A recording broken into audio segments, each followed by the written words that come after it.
Balik lagi sama aku Betty Maser di channel aku Mombiti. Mombiti, tempatnya sharing pembahasan dewasa. Sama, aku juga dulu pernah merasakan ada di posisi perceraian itu.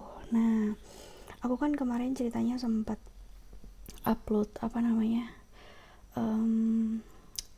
kisah cerita aku bisa cerai kemarin tuh kenapa, terus sampai aku bisa balikan lagi tuh gimana caranya, terus kok bisa, terus kenapa bukannya harus nikah dulu sama orang lain baru bisa balikan sama mantan suami gitu kan. Pokoknya banyak banget pertanyaan-pertanyaan dari kalian ya, netizen, itu tentang perceraian aku dulu. Nah, jadi mungkin di video kali ini ya, untuk mengawalinya setelah sekian lama aku gak upload video ya, untuk mengobati rasa rindu kalian bersama aku ya, kita ngobrol santai dulu ya, sambil dipetik hikmahnya, dipetik pelajaran dari pengalaman aku, karena aku akan share pengalaman aku ya tentang perceraian ya.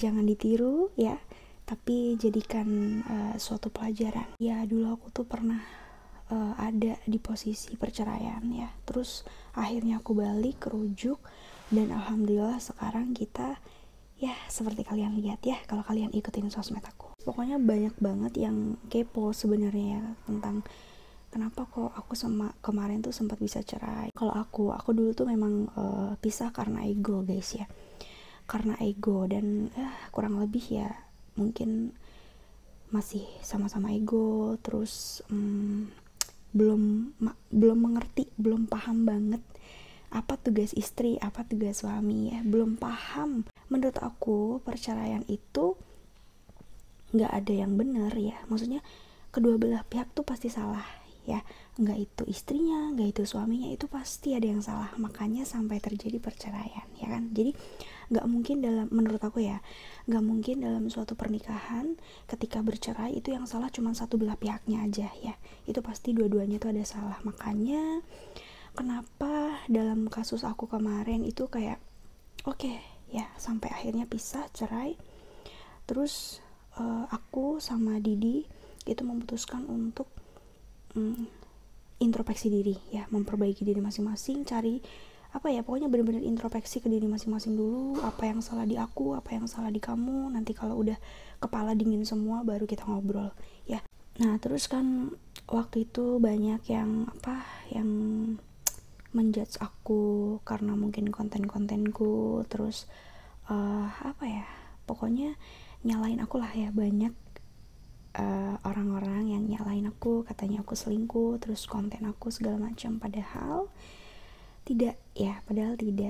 Ini perceraian waktu kemarin itu murni tentang ego kita masing-masing ya, tidak ada orang ketiga, tidak ada hubungannya dengan konten-konten aku, jadi karena ego ya gitu. Aku nggak bisa ceritain sedetail-detailnya karena ya itu aib bagi aku ya kan, jadi cukup kalian tahu apa yang aku sampaikan ini aja ya gitu. Aku udah sedikit banyak udah ceritakan di Instastory kemarin. Enggak, ini kan aku waktu itu bilang kan sama teman-teman di Instagram aku, katanya aku bilang kalau waktu pas pisah kemarin tuh aku benar-benar mengupgrade diri aku ya. Pokoknya semua badan aku upgrade ya. Dari yang dulunya mungkin aku nggak bisa perawatan karena aku ngurusin bayi kan, ngurusin Amras kan waktu itu masih kecil ya. Nah, ketika aku pisah cerai ya, itu aku bener-bener mengupgrade diri aku ya. Aku perawatan semuanya ya, dari mulai ujung kepala sampai ujung kaki ya.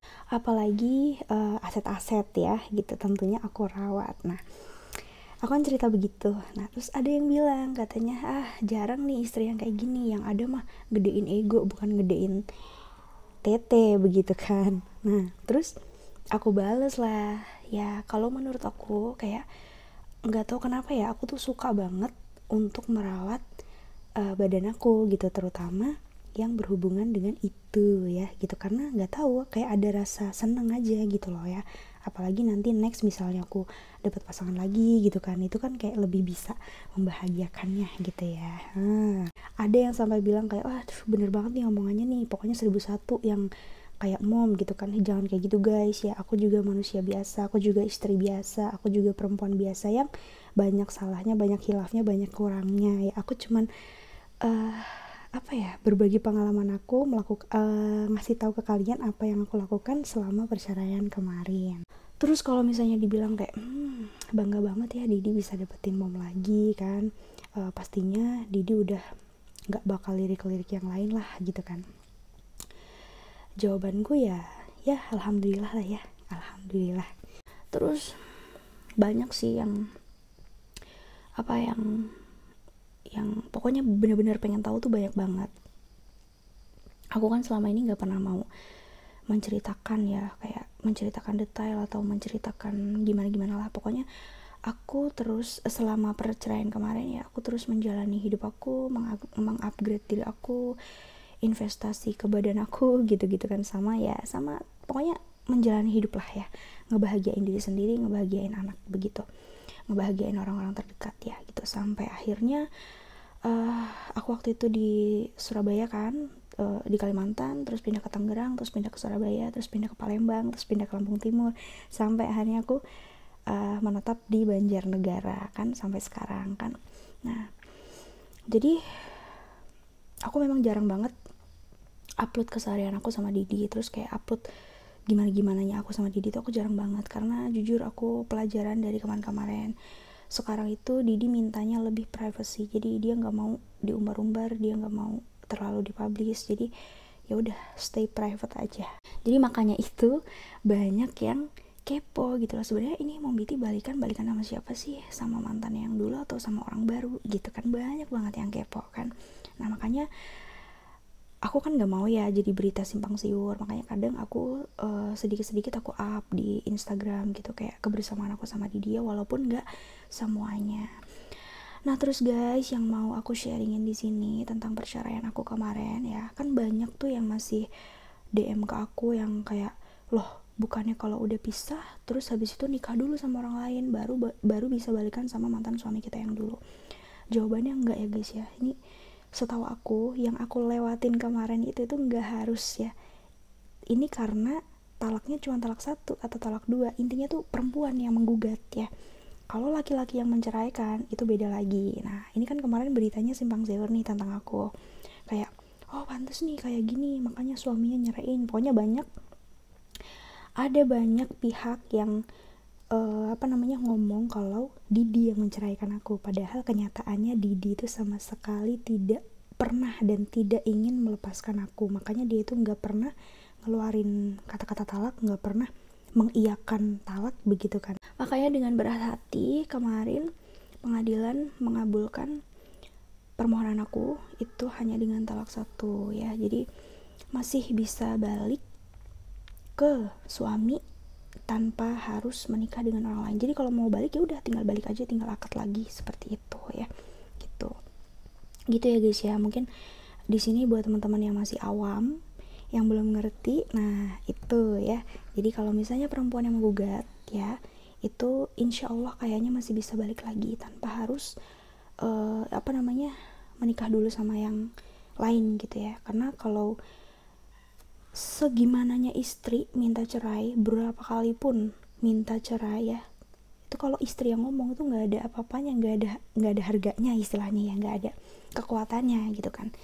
Mau sampai berbusa mulutnya minta cerai itu nggak sah ya.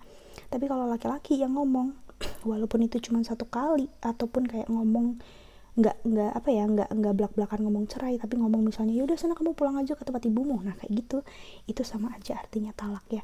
Makanya di sini aku berpesan buat kalian semuanya yang laki-laki, kalau kalian nanti menikah ya, omongannya dijaga ya, jangan sampai kasar sama istri, jangan sampai